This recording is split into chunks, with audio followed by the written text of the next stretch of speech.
तो हमें और भगवान में क्या अंतर है? हमें भगवान में ये अंतर है कि भगवान को सब याद रहता है, और हमें थोड़ा थोड़ा मतलब हमें पूर्व जन्म का तो कुछ भी याद नहीं रहता है। और ये इसमें भी जो अभी हम जो जन्म में हैं, जो जी रहे हैं, उसका भी हमें पूर्व का जो है, बहुत ऐसी घटनाएं होती है, चीजें होती है जो हमारे ध्यान से निकल जाती है ना। और हम क्या कर रहे हैं, क्या सोच रहे हैं, कैसा है, हम केवल अपने बारे में जानते हैं, है ना। दूसरे के मन में क्या चल रहा है, या दूसरा क्या करना चाह रहा है, क्या सोच रहा है, कैसा विचार है उसका, इसके बारे में हम नहीं पता कर सकते। भगवान क्या है? अंतर्यामी है। वो हमारे हृदय में रहते हैं, परमात्मा स्वरूप। और इसीलिए वो जानते हैं कि मेरे अंदर क्या चल रहा है, मैं कैसा विचार कर रही हूँ, आपके अंदर कैसा चल रहा है, क्या आप सोच रहे हैं, क्या क्या आप करने जा रहे हैं। तो भगवान हम सभी के बारे में जानते हैं, और केवल इसी जन्म का नहीं जानते हैं। पिछले जितने जन्म हम व्यतीत करके आए हैं, जी के आए हैं, भगवान उन सब के बारे में जानते हैं। अर्जुन को बताते हैं कि देखो अर्जुन, तुम तो इसी जन्म का सोच रहे हो ना, मैं तो पूर्व के सारे तुम्हारे जन्मों को जानता हूँ, कि तुमने उसमें क्या किया था, कैसे तुमने अपना जीवन जिया था। तो मैं तुम्हारे बारे में ही नहीं, सारे जीवों के बारे में जानता हूँ। अपने बारे में तो जानता ही हूँ, और समस्त जीव जो है मेरे अंश हैं, उनके बारे में भी मेरे को पता है। और मैं ये भूलता नहीं हूँ। क्यों? क्योंकि मेरा शरीर परिवर्तन नहीं होता है। तो भगवान चाहे आध्यात्मिक जगत में रहे, चाहे भौतिक जगत में रहे, हमें ये नहीं सोचना चाहिए कि अरे अभी तो भगवान भौतिक जगत में है, इनकी शक्तियां तो वैसे ही कम हो गई, भौतिक जगत के इतने कल्मश हैं, उससे भगवान भी तो प्रभावित होते हैं। लेकिन ये क्या है? अपराध है। हमें ऐसा नहीं सोचना चाहिए। भगवान जिधर भी जाते हैं, चाहे वो आध्यात्मिक जगत में लीला कर रहे हो, चाहे भौतिक जगत में लीला कर रहे हो, किधर भी हो भगवान, भगवान सदैव जो है, उनका कभी पतन नहीं होता। और वो जैसे गोलोक धाम में होते हैं, उसी तरह से उनकी सभी समस्त शक्तियां वो तब भी आती है जब वो यहाँ पर लीला करने के लिए आते हैं। और भगवान सबके समस्त जीवात्माओं के कार्यकलापों को जानते हैं। और ये ही अंतर है, प्रभुपाद जी कहते हैं। तो भगवान देखिए क्या होता है कि नॉर्मली जो लोग होते हैं ना, वो अपने को भगवान के तुल्य, कलयुग में तो ये बहुत ज्यादा है ना। भगवान के जब लीला चल रही थी तब भी एक था जो भगवान के जैसे ही सब करता था, भगवान के जैसे ही वैजंती माला पहन लेता था, भगवान के जैसे वो मुद्राएं बना लेता था। बड़ा पटु था एक्टिंग में। हाँ, आप चक्र कृष्ण जो बुक भी। पढ़ेंगे तो उसमें वर्णन जी जी। आता है पौंड्रक, कॉन्ट्रैक्ट। है ना। वो कहता था जी जी। मैं भगवान हूँ, मैं कृष्ण हूँ। ये तो जो जो ये ब्रज के से कृष्ण बन के आया है ना, ये तो कौन है? ये तो बहरूपिया है। इसने तो वो स्वांग रच रखा है। ये असली कृष्ण नहीं है, मैं असली कृष्ण हूँ। तो पौंड्रक ने अपने राज दरबार में ना वैसे हनुमान को रख रखा था, एक व्यक्ति को हनुमान अपॉइंट किया था, और किसी को अपना भाई बलराम बनाया था, किसी को कुछ, किसी को कुछ, अपनी पत्नी को वो रुक्मिणी कहता था। तो इस तरह से उसने कहा मतलब वो ऐसा प्रतीत होता था कि जैसे वो कृष्ण ही है।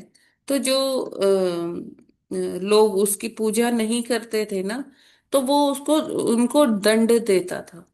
तो सबसे बड़ी बात है तो कि भगवान कभी ऐसे दंड नहीं देते। हाँ, भगवान उनको सही रास्ते पर लेकर आते हैं धीरे धीरे। लेकिन ये व्यक्ति इतना स्वांग रचा था कि ये एकदम अपने महल में भगवान की तरह घूमता था। लेकिन फिर सच्चाई जब सामने आती है तो फिर उसका भी अंत करते हैं भगवान। तो इस तरह से हमें खुद को भगवान जैसा नहीं समझना चाहिए, है ना। हाँ, हम भगवान के जैसे हैं, लेकिन उनसे भिन्न भी हैं, उनसे अलग भी हैं, है ना। अचिंत्य भेदा भेद है कि उनके जैसे होकर भी उनके जैसे नहीं है। तो ये अचिंत्य भेदा भेद अगर हम समझ जाएंगे, तब हमें हम अपने को भगवान कभी भी, भगवान के तुल्य कभी भी नहीं समझेंगे। तो हमें समझना चाहिए कि हम में और भगवान में क्यों, क्या डिफरेंस है, क्यों डिफरेंस है। तो आप इस चीज की तह में जाएंगे तो आपको यही पता चलेगा कि भगवान तो आदि पुरुष है, दिव्य है। उनको बार बार जन्म नहीं लेना पड़ता, उनको कोई कर्मा नहीं लगता है ना। तो वो जब ऐसे लीलाएं करते हैं तो वो अपनी मर्जी से जाते हैं, अवतार लेते हैं, कार्यकलाप करते हैं। तो उनकी शक्तियां उतनी ही मतलब भगवान उतने ही शक्तिशाली ये भौतिक जगत में भी रहते हैं, क्योंकि भौतिक जगत भी उन्हीं की तो अनुभूति है, भगवान ने ही तो रचा है। तो इस प्रकार जो है भगवान जो है हमारे समान कोई सामान्य व्यक्ति नहीं। हाँ, वो भी व्यक्ति हैं, लेकिन वो कैसे व्यक्ति हैं? दिव्य व्यक्ति हैं। और वो अपने बारे में तो जानते ही हैं, साथ साथ समस्त जीवात्माओं के कार्यकलापों को भी वो समझते हैं। और इस प्रकार जब हम ये समझते हैं कि मैं तो भगवान जैसा होकर भी भगवान जैसा नहीं हूँ, मेरे मेरे अंदर पता नहीं कितने प्रकार के कल्मश घर किए हुए हैं, कितनी बुद्धि कितनी दूषित है। तो ये सबके चलते ना अ, भगवान जो है वो जीवात्माओं के बारे में भी जानते हैं, और आगे जो हमारे और जन्म होने वाले हैं उनके बारे में भी उनको पता है। ठीक है, तो भगवान से कुछ भी छुपा नहीं है, भगवान सब जानते हैं। हरे कृष्णा। जगत गुरु श्रील प्रभुपाद की जय। जय। हरे कृष्ण माता जी। जी हम प्रभु। लोग अणु हैं, भगवान जो है विभू हैं, हाँ। परंतु सच्चित आनंद है दोनों लोग। और भगवान भगवान ने माता जी ये जो आया का आगे आने वाले जन्मों को भी जानते हैं, ये तो बात सही है। पर हम्म। माता जी कुछ लोग भक्ति करते हैं, कुछ लोग क्राइम करते हैं, तो आने वाले का क्या डिसाइड पहले से ही रहता है कि क्या क्या कर्म करेगा ये भक्ति करेगा कि कोई क्राइम करेगा, कि अगले जन्म उसके डिसाइड इसी जन्म में हो जाते हैं। हाँ, वो जैसे इस जन्म में हम कार्य करते हैं तो हमारे आयु के मध्य के बाद तक ये डिसाइड हो जाता है। मतलब कहते हैं 50-55 वर्ष की आयु तक ये निर्धारित हो जाता है कि अगला शरीर हमें कैसा मिलने वाला है।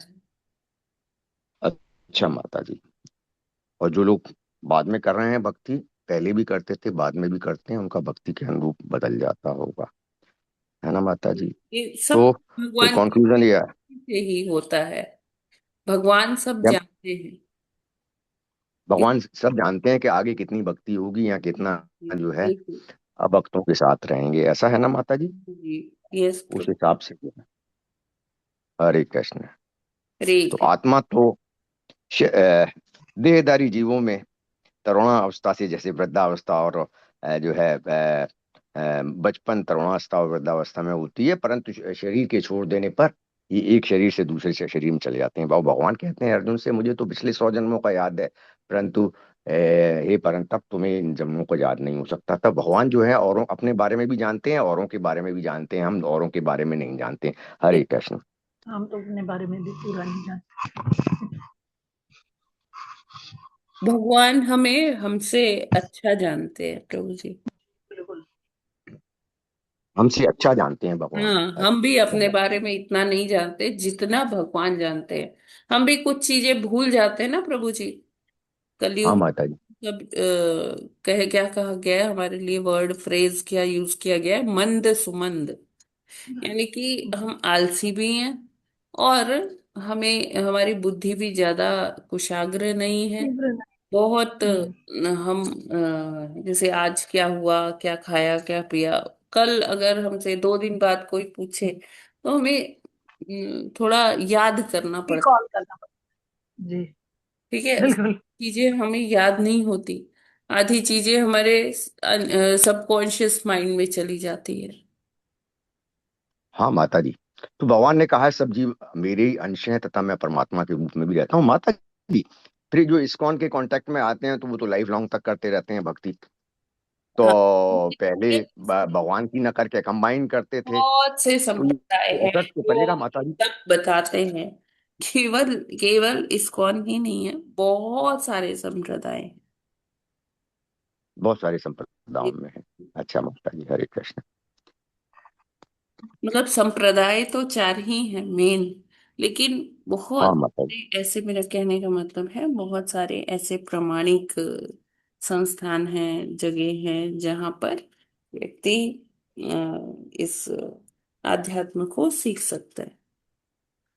हरे कृष्ण माता जी, बहुत सुंदर बताया पूरा का पूरा। लेकिन प्रभुपाद जी की एक ऐसी अनूठी संस्था है जो, जैसे प्रभुपाद जी घूम घूम कर ये संदेश प्रचारित करते थे श्री कृष्ण चैतन्य महाप्रभु का, उसी तरह से उन्होंने संस्तुति की कि आगे भी भक्त ऐसे ही करें। तो जितना प्रचार हमारी ये संस्था से के माध्यम से हो रहा है, उतना तो शायद ही किसी संस्था ने किया हो। माता जी ये डायरेक्ट भक्ति भी तो है इस संस्था की कृष्ण के लिए। और जो चार संप्रदाय हैं वो इनडायरेक्ट जाते हैं ना, जैसे श्री श्री संप्रदाय और कुमार संप्रदाय वगैरह। देखिए तो प्रभु वो जी, तो हम यहाँ पर किसी और संप्रदाय के लिए चर्चा करने के लिए नहीं बैठे हैं। हम बस अपने संप्रदाय के बारे में टीका टिप्पणी कर सकते हैं। बाकी हमें किसी और के बारे में नहीं करना चाहिए। हाँ। हरे कृष्ण। प्रभुपाद जी ने सीढ़ी दे दी है, चैतन्य महाप्रभु ने भी दे दी है, उसके अनुसार हमें आगे बढ़ के भगवत प्राप्ति करनी है। हरे कृष्ण माता। तो आज हम क्या करेंगे? पहले वो करना आविर्भाव दिवस के बारे में, हाँ, श्याम सुंदर। पहले वही कर ले, भागवतम बाद में करेंगे। रामानंद। जी माता जी, पहले वही कर ठीक, लेते हैं। ठीक है, ओके। तो जो श्यामानंद प्रभु है, हमारे ही संप्रदाय में आते हैं, और वो गुरु परंपरा रही है। उसमें जो गौरीदास पंडित है, बड़े ही विख्यात हैं गौरीदास पंडित, जिन्होंने श्री चैतन्य महाप्रभु और नित्यानंद प्रभु की खूब सेवा की, खूब सेवा की। और उनको श्री चैतन्य महाप्रभु ने अपने हृदय से निकाल कर 2 विग्रह दिए, अपने और नित्यानंद प्रभु के। और और ये विग्रह ऐसे थे कि ये चलायमान हो जाते थे। गौरीदास पंडित जो थे, अ, उनको ये विग्रह दिए, उन्होंने कहा कि ठीक है, अब आप इनकी सेवा करो, हम चले जाते हैं, ये हमसे अभिन्न है ये विग्रह, आप इनकी सेवा करिए। अभी हमें तो प्रचार कार्यों के लिए यहाँ से निकलना होगा, हम हमेशा हमेशा के लिए आपके पास नहीं रह सकते हैं। हमारे और भी दायित्व है, हमें वो पूरा करना है। तो आप ये विग्रह ले लीजिए, इन्हीं की सेवा करिए, और ये मतलब एकदम मैं ही हूँ। तो गौरीदास पंडित कहते हैं कि अगर ये विग्रह आपसे अभिन्न है तो ऐसा करिए, आप दोनों यहीं रुक जाइए और ये विग्रहों को भेज देते हैं।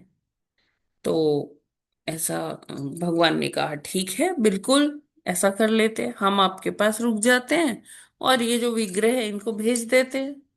तो गौरीदास पंडित क्या देखते हैं कि श्री चैतन्य प्रभु और नित्यानंद प्रभु, वो जो अभी बात कर रहे थे गौरीदास पंडित जी से, वो विग्रह बन के वहां बैठ गए और ये विग्रह चल पड़े। तो गौरीदास पंडित कहते हैं, नहीं नहीं नहीं, अरे आप नहीं जाइए, वो जो वहां विग्रह बन के बैठे हैं उनको जाने को बोलिए। फिर से ये आते हैं नित्यानंद प्रभु और चैतन्य महाप्रभु, जो विग्रह बन के चले गए थे, वो आके अब विराजमान हो जाते हैं, वो दोनों चले जाते हैं। इस तरह से ऐसे कितनी ही बार हुआ, गौरीदास पंडित भूल गए कि कौन विग्रह है और कौन सच में श्री चैतन्य महाप्रभु और नित्यानंद प्रभु हैं। तो ऐसा कितनी बार हो गया, एक्सचेंज हो गए आपस में। तो ये जो गौरीदास पंडित है, इनको, इनके ऊपर भगवान की विशेष कृपा थी। ये बहुत अच्छी भक्ति किया करते थे, है ना। और हमेशा मतलब भगवान के चिंतन में ही रहना, ऐसा कार्य करना। तो भगवान की असीम कृपा से इनको क्या मिल गए, भगवान की डीटीज मिल गए। और फिर जो है कालखंड बीता, कालखंड थोड़ा सा आगे चलते हैं तो उनके एक बहुत कर्मठ शिष्य आए, हृदय चैतन्य प्रभु। हृदय चैतन्य प्रभु क्या है, इतने महान हैं कि ये विग्रह इनकी सेवा से बहुत प्रसन्न थे ना। और फिर जो है ये जो विग्रह हैं, ये हृदय चैतन्य के जो प्रभु हैं उनके हृदय में जाकर विराजमान हो गए ना। तो ऐसा कुछ वो आता है स्टोरी, वो अभी हम नहीं पढ़ रहे, अभी हमें श्यामानंद प्रभु की करनी है। जो गौरीदास पंडित जी का आएगा तो आविर्भाव या तिरुभाव, तो हम उसमें डिस्कस करेंगे कि क्या वो प्रसंग था कि जिसमें भगवान अ, जो है उन्हीं उनके शिष्य जो, सॉरी, जो गौरीदास पंडित जी के जो शिष्य हैं, हृदय चैतन्य, उनके शरीर में वो समा गए, उनके हृदय में चले गए। ये क्या हुआ, कैसे हुआ, ये सारा चीज हम बाद में पढ़ेंगे। अब ये जो हृदय चैतन्य है ना, ये भी बहुत महान भक्त है श्रीमती राधा रानी के, और उनकी तपस्या करते हैं श्री कृष्ण के लिए, बहुत सारे बहुत ध्यान मग्न रहते हैं। तो एक दिन क्या हुआ कि हृदय चैतन्य प्रभु के पास कोई एक व्यक्ति उनको दंडवत कर रहा है। तो वो पूछते हैं, तुम कौन हो? तो वो अपना नाम दुखी बताता है। अब ये दुखी कौन है? दुखी उड़ीसा के, अ, उड़ीसा में एक जगह है,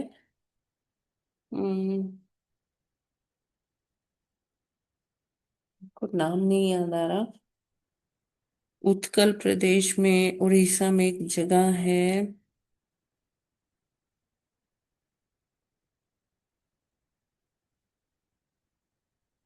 धरेंदा बहारपुर।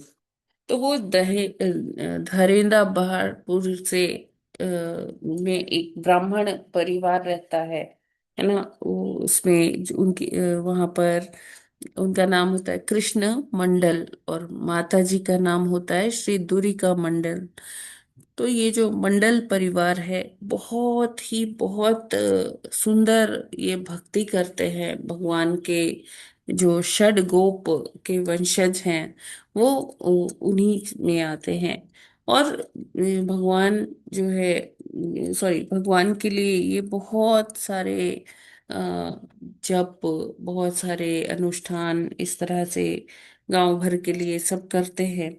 और इनके जितने भी संतानें होती हैं, वो संतानों के बहुत जल्दी ही मृत्यु हो जाती है, बहुत कम आयु में ही।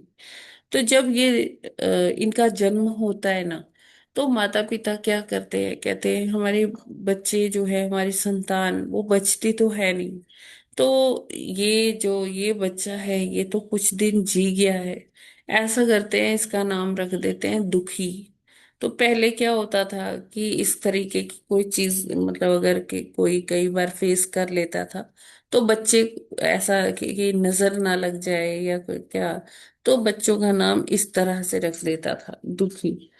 तो कृष्ण मंडल जी, जो कि स्वयं एक बहुत महान भक्त है, उनके घर में अब एक बालक ने जन्म लिया, और उसका नामकरण संस्कार हुआ, मुंडन संस्कार हुआ समय के साथ साथ में। पहले, हाँ, उससे पहले भी अन्नप्राशन संस्कार हुआ। तो इस तरह से ये बालक जो है, दुखी नाम का ये बालक धरेंदा गांव में अपना जीवन यापन करता है। और ये इतना सुंदर है, इतना सुंदर है कि लोग इसको मतलब देखते ही बनते हैं इनकी चितवन। ना, अभी छोटे से हैं, 5 साल के हैं, लेकिन देखने में बहुत ही धीर गंभीर, बहुत सुंदर। लोग इनको देखने आया करते थे, श्यामानंद प्रभु को, छोटी उम्र में। 5 साल के हो गए, ये धरेंद्र गांव में ही हैं। अब ये अपने पिताजी देखते हैं कि ये बच्चा तो और बच्चों से एकदम अलग है। ये अपना जप करता है, पूरा कृष्ण का नाम लेता है। और मैं इसके लिए क्या करूं, इसको कहाँ से उच्च शिक्षा दिलाऊं, ये सब उधेड़-बुन ना उनके मन में चल रही थी। तो अचानक ही बालक दुखी आते हैं और अपने पिताजी से कहते हैं कि मुझे ना अपने गुरु के पास जाना है। तो पिताजी कहते हैं, कौन है तुम्हारे गुरु? तुम्हें कैसे पता चला कि तुम्हें गुरु के पास जाना है? तो बोले, नहीं, मैं ना, ऐसा कुछ नहीं है खास तो, लेकिन मैं लोगों को देखता रहता हूँ, यहाँ से वो जाते रहते हैं और वो दर्शन करके के आते हैं महाप्रभु की स्थलियों का। और वो बहुत ही पावन जगह है, तो जहाँ मेरे गुरुदेव रहते हैं। तो कहते, तुम्हारे गुरुदेव कहाँ रहते हैं? तो कहते हैं, अंबिका कला नाम की एक जगह है, अंबिका कला नाम की एक जगह है, वहां पर वो विराजमान हैं, वो रहते हैं, और मुझे दीक्षा उनसे ही लेनी है। तो अभी ये तो जो इनके पिताजी हैं, वो खुद एक अच्छे डिवोटी हैं, तो वो उस नजरिए से देखते हैं, तो पुत्र की बात उनको समझ में आती है। ऊपर से तो दुखी है कि ये चला जा रहा है, लेकिन खुशी भी है कि ये आगे आध्यात्मिक पथ पर जा रहा है, तो मुझे इसे नहीं रोकना चाहिए। तो इस प्रकार जो दुखी हैं, वो चलते चलाते वो कहाँ पहुंच गए? बांग्लादेश। और जहां पर ये इसको जहां पर महाप्रभु की कई लीलाएं हुई थी, और गौरीदास पंडित उधर ही है, बांग्लादेश में। और सॉरी, हृदय चैतन्य प्रभु जो हैं वो उधर ही। तो हृदय चैतन्य जो उनके गुरुदेव हुए, तो वो वहां पर पहुंचते हैं, पहले उनको जीव गोस्वामी से मिलते हैं, वो पूछते पूछते जाते हैं। बीच में रास्ते में वो काशी भी रुके, वो कई ऐसी जगह रुके जहां पर महाप्रभु ने लीला की थी। और चलते चलते वो पहुंचते हैं मथुरा। मथुरा में भगवान के जो जन्म स्थान है, वहां पर दंडवत करते हैं। उनका शरीर एकदम, इतने दिन के यात्रा में उनका शरीर जो है एकदम वो हो गया था, कमजोर हो गया था, लेकिन फिर भी इतनी भक्ति का इतना उत्साह था कि वो वहां चले आते हैं, है ना। तो वहां पर उनकी मुलाकात, अभी सॉरी, जीव गोस्वामी से नहीं हुई, वो वृंदावन में होती है। वो हृदय चैतन्य प्रभु को जब मिलते हैं, तो हृदय चैतन्य पूछते हैं कि तुम कौन हो, वो अपना नाम दुखी बताते हैं। और उनके चेहरे का तेज देखकर हृदय चैतन्य समझ जाते हैं कि ये कोई एक विशेष व्यक्ति आया है, उनका शिष्य बन के, भगवान की ही कोई लीला हुई है कि ये यहाँ पर आया है। तो वो उनको नाम दे देते हैं, कहते हैं, आज से तुम दुखी नहीं, तुम कृष्णदास हो। तो अभी कृष्णदास को सेवा मिलती है और वो अपने गुरु से बहुत कुछ सीखते हैं। और फिर अपने शिष्य की कुशाग्र बुद्धि को देखते हुए वो हृदय चैतन्य निश्चय करते हैं कि उनको हायर स्टडीज के लिए, आगे उच्च शिक्षा के लिए किधर भेजेंगे? जीव गोस्वामी के संरक्षण में भेजेंगे, जो उस टाइम पर कहाँ थे? वो किधर थे? वृंदावन में थे। जीव गोस्वामी षड गोस्वामियों में से एक हैं जीव गोस्वामी। ये जो रूप गोस्वामी हैं, सनातन गोस्वामी हैं, इन दोनों के भतीजे थे जीव गोस्वामी। तो जीव गोस्वामी के पास जाने के लिए वो तैयार होते हैं, दुखी दुखी, जिनका नाम अब कृष्णदास रख दिया है उनके गुरु ने, हृदय चैतन्य प्रभु ने। तो ये पहुंचते हैं कहाँ पर? धीरे धीरे काशी और यहाँ प्रयाग की यात्रा करते हुए, है ना, श्री कृष्ण की स्थलियों की दर्शन करते हुए, महाप्रभु के जहां जहां गए बीच में जो पड़ रही है जगह वहां दर्शन करते हुए पहुंचते हैं मथुरा। वहां पर भगवान के जन्म स्थान पर जो है दंडवत करते हैं। और फिर धीरे धीरे मथुरा से होते हुए कहाँ पहुंचते हैं? वृंदावन, अपने गंतव्य पर। और जैसे जब वृंदावन पहुंचते हैं तो जीव गोस्वामी उनको मतलब पूछते पूछते वो जीव गोस्वामी के पास पहुंच जाते हैं। और जीव गोस्वामी को अंदर से पता था कि हाँ, एक भक्त आने वाला है, एक बहुत सुंदर भक्त आने वाला है। और वो जब आते हैं तो हृदय चैतन्य, सॉरी, वो जीव गोस्वामी उनका स्वागत करते हैं। और यही टाइम था कि जब श्रीनिवास आचार्य और नरोत्तम ठाकुर जी भी वहां जीव गोस्वामी के संरक्षण में उच्च शिक्षा प्राप्त करने के लिए आते हैं। तो ये तीनों का एक ग्रुप बन जाता है, बहुत अच्छे मित्र बन जाते हैं ये तीनों, श्रीनिवास आचार्य, नरोत्तम दास ठाकुर और श्यामानंद प्रभु। जीव गोस्वामी इनको अपने गुरुकुल में शिक्षा देते हैं और कुछ काल इसी तरह से शिक्षा ग्रहण करने में लग जाता है तीनों का। फिर श्यामानंद प्रभु को एक्चुअली जीव गोस्वामी ने सेवा दी थी कि तुम ना निकुंज में झाड़ू लगाया करो। तो ऐसा नहीं है कि श्यामानंद प्रभु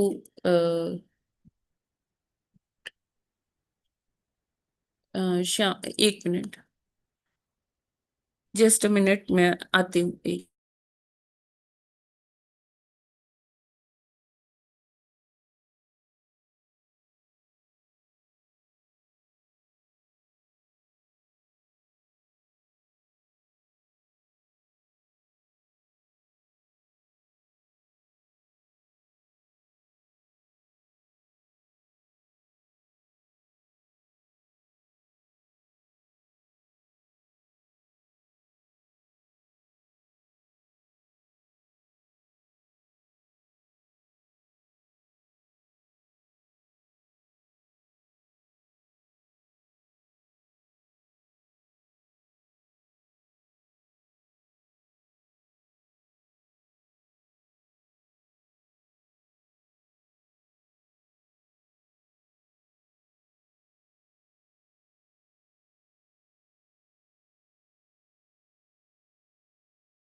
हरे Krishna, sorry for the interruption. फिर से स्टार्ट करते हैं, तो रिज्यूम करते हैं।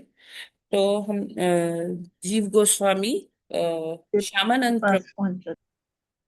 जीव गोस्वामी श्यामानंद प्रभु को सेवा देते हैं कि आप यहाँ पर निकुंज की सफाई करेंगे, झाड़ू लगाएंगे।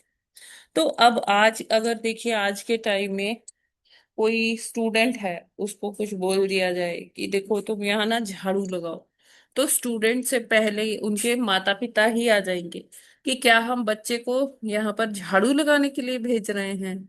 आप चाइल्ड लेबर करवा रहे हो, और एलिगेशंस इस टाइप के लग जाएंगे, है ना। लेकिन दुखी इस बार जो थे, मतलब कृष्णदास जो थे, वो इस से बिल्कुल भी उनको फर्क नहीं पड़ा। उनको ये हुआ कि हाँ, मुझे सेवा मिल रही है। और झाड़ू लगाने की सेवा मिल कहाँ रही है, इसको कहते हैं सोहनी सेवा।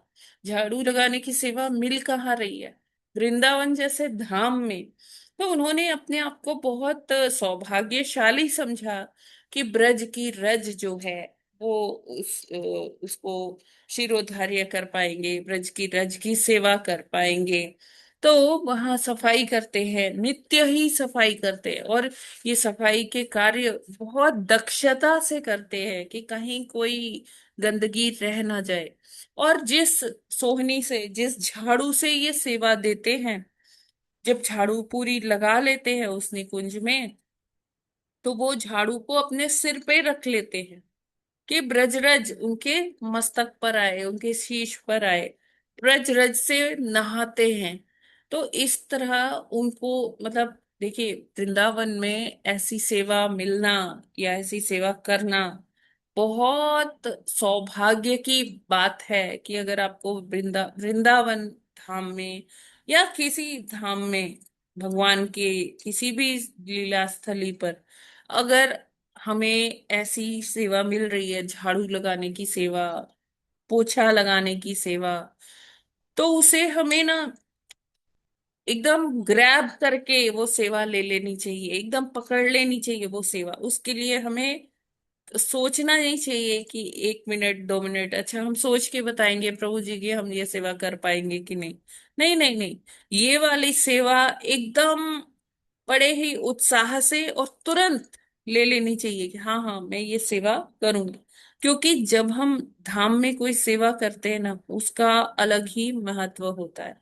और प्रभुपाद जी क्या बोले कि जो हमारे ये इस्कॉन टेम्पल्स हैं, ये वैकुंठ से कम नहीं है, भगवान के धाम से कम नहीं है। किधर भी वो इस्कॉन टेम्पल हो, वो भगवान के धाम से कम नहीं है। हमें अगर वहां मौका मिल रहा है सेवा करने का, कोई सी भी तुच्छ सी भी सेवा हो, झाड़ू लगाना है, पोछा लगाना है, लोगों के जूते सही रखने हैं, हमें वो दौड़कर वो सेवा को पकड़ लेना चाहिए, उस सेवा करनी चाहिए। तो जब हम भगवान के मंदिर में सेवा करते हैं ना, उसका एक अलग ही महत्व होता है। तो श्यामानंद प्रभु अभी रोज सेवा, बहुत मन से ये सेवा करते थे, और झाड़ू लगाते लगाते क्या करते थे, कभी तो जप किया करते थे भगवान के पवित्र नामों का, हरे कृष्ण कृष्ण कृष्ण हरे हरे, हरे राम राम हरे हरे। और कभी एकदम से उनको ऐसे मतलब वो एकदम शिथिल पड़ जाता था उनका शरीर, याद करते करते भगवान की लीलाओं को, और वो एक जगह खड़े होके वो स्मरण किया करते थे। तो इस तरह से सब लाइफ चल रही थी, बहुत अच्छा लग रहा था, बहुत मजा आ रहा था। और वो शिक्षा भी ग्रहण करते, सेवा भी करते, इस तरह से उनका जीवन यापन हो रहा था। कहाँ, वृंदावन के में जीव गोस्वामी के संरक्षण में। एक दिन हुआ कि वो जब झाड़ू लगा रहे थे, तो उनको एक पायल मिली, नूपुर मिली, और बड़ी ही दिव्य लग रही थी। उस नूपुर में से बड़ी सुंदर जो है सुगंध भी आ रही थी। ऐसी सुगंध उन्होंने कभी पहले अपनी घ्राण इंद्रियों से सूंघी नहीं थी। तो अब वो एंकलेट को उठाकर, वो पायल को उठाकर अ, अपने धोती में ऊपर के साइड में बांध लेते हैं। निश्चय करते हैं कि जिसकी होगी वो उसको देंगे, है ना, ऐसे ही किसी को नहीं दे देंगे, क्योंकि ये बड़ी दिव्य है। तो उनसे मिलकर ही उनको देंगे जिनका होगा। तो बाकी अपनी सेवा करने लग जाते हैं। अब इधर क्या होता है, गोलोक में श्रीमती राधा रानी के पाँव में, एक पाँव में पायल है, एक पाँव में पायल नहीं है। तो विशाखा जो माता जी है, विशाखा देवी जो है, उनकी नजर श्रीमती राधा रानी के पांव पर जाती है। कहती हैं, अरे श्रीमती राधा रानी, अरे सखी, आपका तो एक नुपुर नहीं है, एक पायल नहीं है आपके पाँव, एक पाँव में। तो वो श्रीमती राधा रानी कहती हैं, हाँ, एक पायल ना मेरी गिर गई है। किधर गिर गई है? जहां पर हम कल निकुंज में गए थे और वहां हम नृत्य कर रहे थे, तो नृत्य करते समय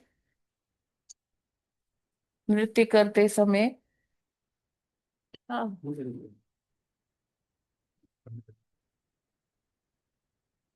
तो नृत्य करते समय जो है वो पायल गिर गई थी वहां पर। तो विशाखा देवी कहती हैं कि ठीक है, मैं जाकर लेके आती हूँ वहां से। तो विशाखा जी देवी आती हैं वहां पर। और फिर श्यामानंद प्रभु फिर उस दिन जो है झाड़ू ही लगा रहे होते हैं, सेवा कर रहे होते हैं, और जप कर रहे होते हैं। तो जप नहीं, मतलब कीर्तन कर रहे होते हैं। तो विशाखा देवी आती हैं, कहती हैं, अरे सुनिए, आपने यहाँ कोई पायल गिरी हुई देखी क्या? तो कहते हैं कि नहीं नहीं, हाँ, मैंने देखी, मेरे पास है। तो बोली, मुझे दे दो। तो कहते हैं कि ये आपकी पायल है? तो कहते हैं कि नहीं, ये मेरी पायल नहीं है, ये तो हमारे यहाँ एक नई बहू आई है, उसकी पायल है। तो वो कहते हैं, अच्छा, तो उसको आप लेकर आइए, तभी मैं ये पायल दूंगा। तो बोली कि वो कैसे आएगी, वो तो हमारे घर में अभी नई बहू आई है, कल यहाँ फूल चुनने आई थी तो उसकी पायल गिर गई। तो कहते हैं कि अरे, ऐसे कैसे? तो मैं नहीं दूंगा, आपको लेकर ही आना पड़ेगा। तो विशाखा जी फिर परेशान होकर चली जाती हैं। श्रीमती राधा रानी को बोलती हैं कि देखिए, वो जो कृष्णदास है ना, वो तो ऐसे ऐसे कह रहे हैं कि जिनकी पायल है वो जब तक नहीं आएंगी, तब तक मैं उनको ये तब तक ये पायल नहीं दूंगा। तो श्रीमती राधा रानी भी फिर आती हैं विशाखा देवी के साथ। तो कहती है, लो, आ गई हमारी बहू, अब तो दे दो पायल। तो कृष्णदास जी उनको पायल दे देते हैं। कहते हैं, आपकी है ये पायल? तो बोलती हैं, हाँ, ये पायल मेरी है, देखो, एक पाँव में मैंने पहन रखी है, एक पाँव में नहीं है। तो जो कृष्णदास हैं, वो उनको वो पायल रिटर्न कर देते हैं। लेकिन जब वो उनका दर्शन करते हैं ना, तो पहले जब उन्होंने विशाखा देवी का दर्शन किया था, तब भी वो एकदम ट्रांस में चले गए थे, मतलब कि अ, एकदम दिव्यता उनको महसूस हुई, है ना। और जब अब श्रीमती राधा रानी का दर्शन किया उन्होंने प्रत्यक्ष रूप में, तब भी उनको बहुत विस्मयकारी जो है वो फीलिंग हुई। तो बोलते हैं, देवी आप कौन हैं? तो वो कुछ नहीं कहती हैं, वहां से चली जाती हैं, है ना। उनको ऐसे करके वहां से चली जाती है, मतलब चली नहीं जाती है। श्यामानंद प्रभु ये फील करते हैं कि वहां पर राधा कुंड का जो जल है वो आ गया, और श्रीमती राधा रानी उनको अपने साथ उसी जल में ले जाती है।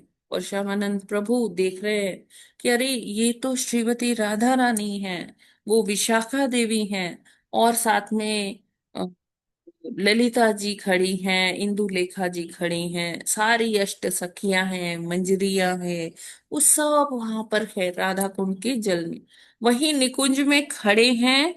और खड़े खड़े ये सारी घटना हो जा रही है। ठीक है।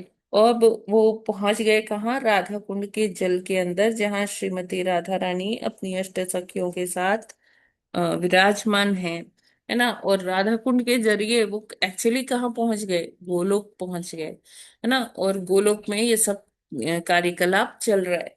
तो श्रीमती राधा रानी के हाथ में अभी भी वो जो उन्होंने उनको उनकी पायल दी, वो अभी भी उनके हाथ में है। और वो देख रहे हैं ये श्यामानंद प्रभु या कृष्णदास कि उनकी वेशभूषा बदल गई है। वो एक गोपी की भांति, एक सखी की भांति उनका शरीर हो गया है, और उन्होंने वैसे ही चुनरी ओढ़ रखी है ना, गोपी ड्रेस है। तो वो अपने आप को फेमिनिन रूप में पाते हैं, मतलब कि एक गोपी के रूप में पाते हैं। और राधा रानी के हाथ में अभी भी वो पायल है।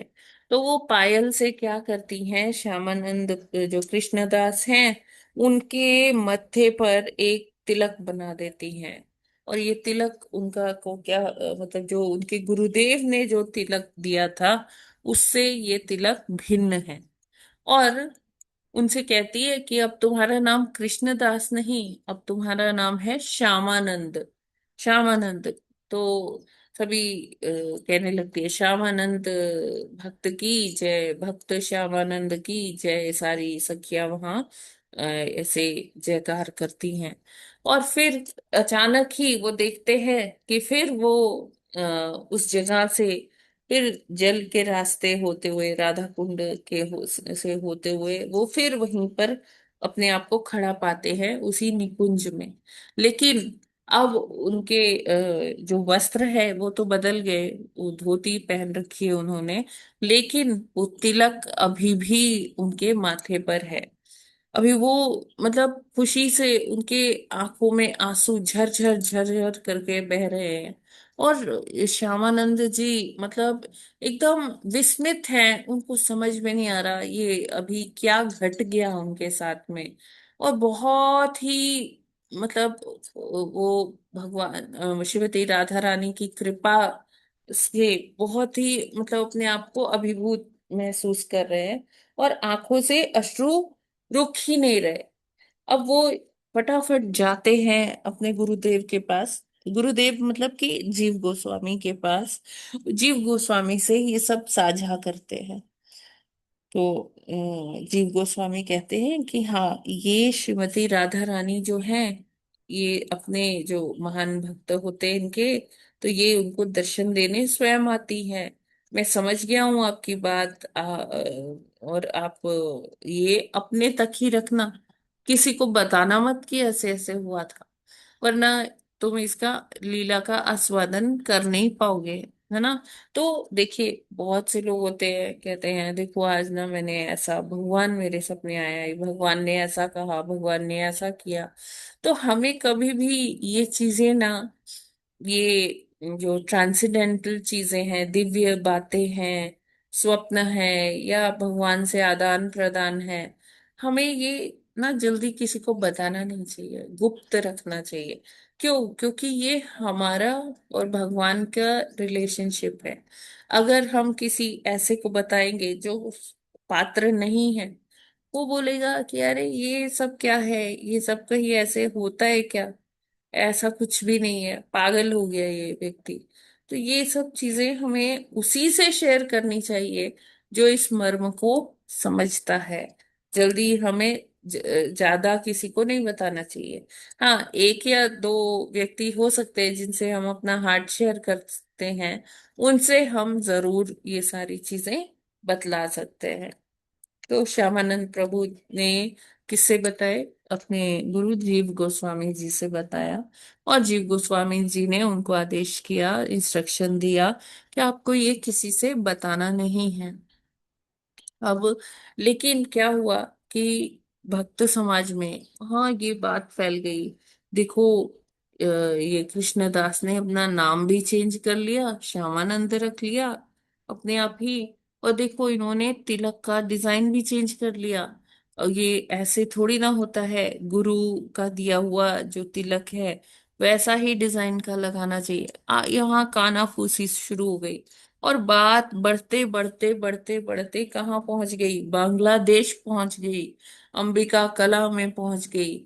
और वहाँ श्री हृदय चैतन्य प्रभु जो है, वो उनके कानों में चली गई कि उनका जो दुखी कृष्णदास जो था, उसने अपने माथे का तिलक चेंज कर लिया है, कोई और संप्रदाय ज्वाइन कर लिया है, गुरु भी कोई और बना लिया है। अभी हृदय चैतन्य को, प्रभु को बहुत दुख होता है कि उनका शिष्य ऐसा कैसे कर सकता है। उनको तो अपने शिष्य से बड़ी उम्मीदें थी, है ना, कि जीव गोस्वामी के पास उन्होंने उसको उच्च शिक्षा प्राप्त करने के लिए भेजा, लेकिन आज वो अपने गुरु का को ही त्याग दिया है क्या। उसने जब गुरु का दिया हुआ तिलक नहीं लगाता, गुरु के दिया हुआ नाम नहीं यूज करता, नाम भी उसने बदल दिया, तो हृदय चैतन्य प्रभु को बहुत दुख हुआ इस ये सब सुन के। उन्होंने निश्चय किया कि अब वो वृंदावन जाएंगे, उससे पूछेंगे, मिलेंगे कि अरे कृष्णदास तुमने ऐसा क्यों किया। तो कृष्णदास के पास वो चल आते हैं, पहुंचते हैं वृंदावन, जीव गोस्वामी से मिलते हैं। और जैसे ही वो देखते हैं श्यामानंद प्रभु को कि उनके चेहरे पर, उनके मस्तक पर एक अलग प्रकार का तिलक लगा है, और उनका नाम भी लोग अब श्यामानंद पुकार रहे हैं उनको, तो वो जो हृदय चैतन्य, जो उनके गुरु महाराज जी थे, तो वो अपने आप को रोक नहीं पाए, और उन्होंने श्यामानंद प्रभु को मारना शुरू कर दिया कि ये तुमने क्या किया, मेरा अपमान क्या कर दिया, तुम नरकों में जाओगे, वहां सड़ोगे, तुमने गुरु का अपने अपमान किया है ना, मैंने तुमको ये शिक्षा नहीं दी थी। इस तरह से वो भी इमोशनल हो जाते हैं, श्यामानंद प्रभु भी इमोशनल हो जाते हैं, और खूब उनको पिटाई कर रहे हैं, बोल रहे हैं कि आज से तुम मेरे शिष्य नहीं हो, मैं तुम्हें त्याग दे रहा हूँ। तो इस प्रकार जब वो अपने गुरु से वो मार तो सह लेते हैं, सहते जाते हैं, कुछ भी नहीं कहते। और जब उनके गुरु कहते हैं कि मैं तुम्हें त्याग रहा हूं, अभी तो उनकी आंखें एकदम छलक उठती है कि गुरुदेव आप मुझे दंड तो दे लीजिए, कोई भी दंड देंगे मैं उसे स्वीकार करूंगा, लेकिन मैं ये स्वीकार नहीं कर सकता कि आप मुझे त्याग दें। मेरा क्या होगा अगर मेरे गुरु मुझे त्याग देंगे, मैं तो किसी लायक नहीं रहूंगा, कहीं भी मुंह दिखाने लायक नहीं रहूंगा, कोई भी भगवान मुझे कभी स्वीकार नहीं करेंगे अगर आपने मुझे त्याग दिया। तो ऐसे बहुत जो है उनके गुरु परेशान हैं, हृदय चैतन्य जी बहुत ज्यादा दुखी भी हैं और क्रोधित भी हैं। और अभी क्या होता है कि लोग बीच बचाव करते हैं, जीव गोस्वामी और नरोत्तम दास ठाकुर और श्रीनिवास आचार्य, और दोनों को हटाते हैं, अलग करते हैं, क्योंकि गौरीदास पंडित, सॉरी हृदय चैतन्य जो प्रभु है, वो उनको मारे जा रहे हैं, हिट किए जा रहे हैं। तो क्या होता है कि अ, अभी बीच बचाव हो गया। अब हृदय चैतन्य प्रभु प्रसाद वगैरह पाते पाकर वो सोने के लिए जाते हैं, निद्रा आती है। अभी उनको निद्रा में स्वप्न आता है, स्वप्न में श्रीमती राधा रानी आती हैं कि अरे हृदय चैतन्य तुम इतने विचलित क्यों हो रहे हो, है ना, ये जो श्यामानंद है ना, मैंने ही इसे नाम श्यामानंद दिया है, और मैंने ही इसके चेहरे पर, मस्तक पर वो तिलक लगाया है। अभी बताओ तुम्हें कुछ कहना है क्या। तो और श्रीमती राधा रानी कहती हैं कि मैंने आपके शिष्य को मना भी किया था कि किसी को कुछ बताना नहीं, और फिर जीव गोस्वामी ने भी उनको मना किया था कि कुछ बताना नहीं, इसलिए वो आपके सामने चुपचाप खड़ा रहा और आपसे मार खाता रहा, क्योंकि वो आपको बहुत अपने गुरु के गुरु गुरु के लिए बहुत कृतज्ञ है, बहुत ज्यादा कर्मठ शिष्य है वो आपका, उसने उसका कोई भी दोष नहीं है। वो अभी भी बैठा हुआ, उसको नींद नहीं आ रही है क्योंकि आपने उसको बोल दिया है कि आप उसे वो आपका शिष्य नहीं है, ने उसे त्याग दिया है।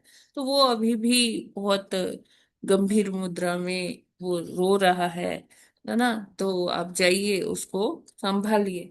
तब हृदय चैतन्य जो महाराज जी हैं, उनकी आंखें खुलती हैं, वो उठते हैं और श्यामानंद प्रभु को अपने गले से लगा लेते हैं, उनका गुणगान करते हैं। तो श्यामानंद प्रभु कहते हैं कि महाराज, ये सब कुछ भी मैं मेरे वजह से नहीं हुआ, ये तो आपकी ही कृपा थी। मैं तो इसका योग्य ही नहीं था कि श्रीमती राधा रानी का दर्शन कर पाऊं, है ना।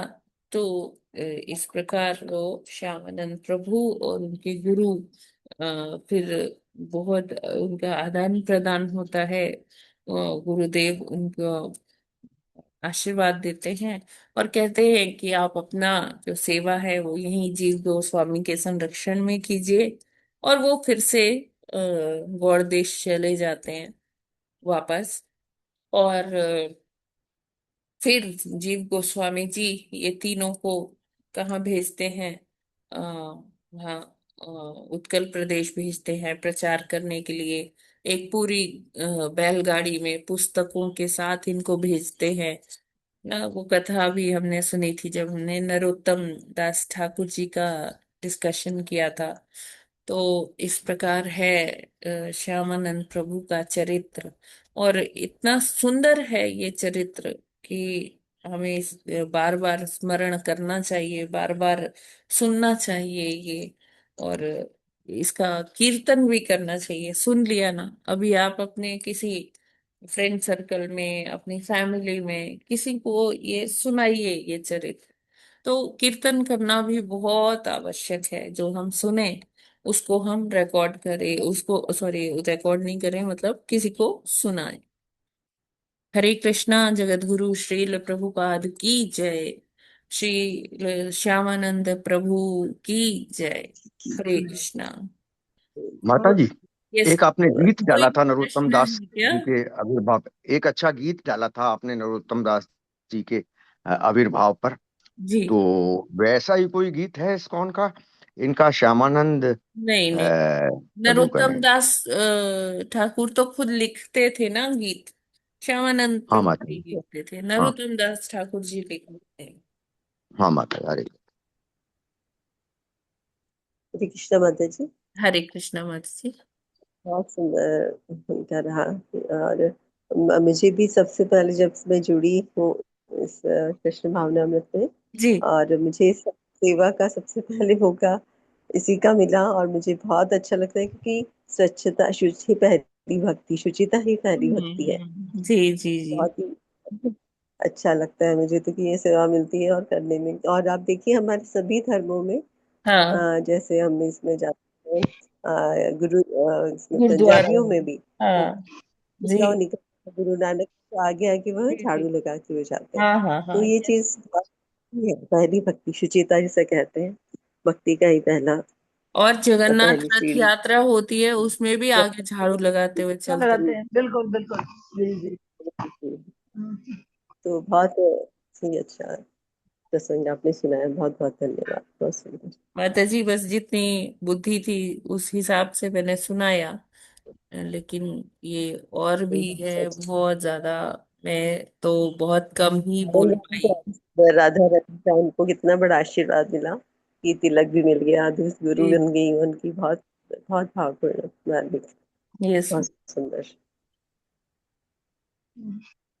इस किसी को और कोई प्रश्न है क्या? बहुत बहुत सुंदर सुंदर, प्रसंग था, बहुत अच्छा लगा सुनकर। बहुत ही सुंदर धन्यवाद, प्रसंग। बहुत ही धन्यवाद। हरे कृष्णा, हरे कृष्णा। ठीक है, तो समय हो शेयर कर दीजिए माता। क्या प्रभु जी? शेयर कर दीजिएगा। क्या? हाँ, मैं ये वही ग्रुप पर डाल देखो दी, जो आप रिकॉर्डिंग? अभी बात अच्छा प्रभु जी, अभी आ ठीक है। रहे थे। जी। ग्रुप पर डाल दीजिए ऐसे। यस प्रभु जी। बहुत सुंदर। ठीक है। तो फिर अब समय भी हो गया है, भागवतम अभी नहीं पढ़ पाएंगे हम लोग आज, लेकिन कल अब फिर पढ़ेंगे। लेकिन आप लोग से अनुरोध है कि जो नित्यम भागवत सेवया का जो मूल मंत्र है उसको जरूर पढ़िए। वो तो करेंगे। चाहे आप एक जी जी पन्ना ही पढ़िए, एक पैराग्राफ ही पढ़िए, लेकिन पढ़िएगा जरूर। तो सभी के हाँ, पास भागवतम है चाहे हार्ड कॉपी या सॉफ्ट कॉपी के रूप में सभी के पास है। तो नित्यम भागवत सेवया का अपना वो जो मंत्रा है उसको पूरा वो करना है हमें। और हाँ, हम सभी एटलीस्ट एक पेज दो पेज जितना भी हमसे हो सके वो पढ़ेंगे, ठीक है। जी माँ। जी ज्यादा टाइम जी नहीं है तो एक श्लोक का ही पढ़ लीजिएगा, राइट। माता जी जी। जी। तो आप सभी से आज्ञा लेती हूँ। ये आज का सत्र यहीं पर विराम करते हैं। ग्रंथराज श्रीमद् भागवतम की जय। जगत गुरु जय श्रील प्रभुपाद की जय। नामाचार्य जय हरिदास ठाकुर की जय। श्रील जय श्यामानंद प्रभु की जय। जय अनंत कोटि वैष्णव भक्त वृंद की जय। वांछा जय कल्पतरुभ्यश्च कृपा सिंधुभ्य कृपा सिंधु जय पावनेभ्यो वैष्णवेभ्यो वैष्णवेभ्यो नमो नमः। हरे कृष्णा माता जी सभी। हरे प्रणाम। कृष्णा हरे सभी कृष्णा माता माता जी, हरे माता कृष्णा। हरे माता जी कृष्णा बहुत बहुत धन्यवाद। Thank you. साष्टांग प्रणाम माता जी, सभी थोड़ा लोगों को अच्छा साष्टांग लगा होगा प्रणाम। आज का। हरे हरे कृष्णा कृष्ण माता माता जी, जी। अच्छा लगा माता जी। जी। बिल्कुल लग रहा था पिक्चर सारी घूम रही आंखों के सामने। बहुत अच्छा सुनाया आपने। हरे हम्म, कृष्णा। सही। हरे कृष्णा माता जी, थैंक यू माता जी। हरे कृष्णा सभी माता जी प्रणाम। थैंक यू सामने माता जी। बना बहुत सुंदर। हरे कृष्णा। सामने बहुत बहुत बनाती जा रही धन्यवाद। थी माता जी। मैं आपकी कथा हरे के कृष्णा। अनुसार क्या माता चित्रांकन जी। चल रहा था। मैं चित्रांकन कर रही थी आपकी अच्छा। कथा के अनुसार पूरा अपने इमेज में। बहुत सुंदर लग रहा था। बहुत बहुत बहुत धन्यवाद। हरि बोल। श्रील पंचांग प्रणाम। बहुत बहुत प्रभुपाद। धन्यवाद माता जी, बहुत बहुत बहुत धन्यवाद। जय हरि बोल। जय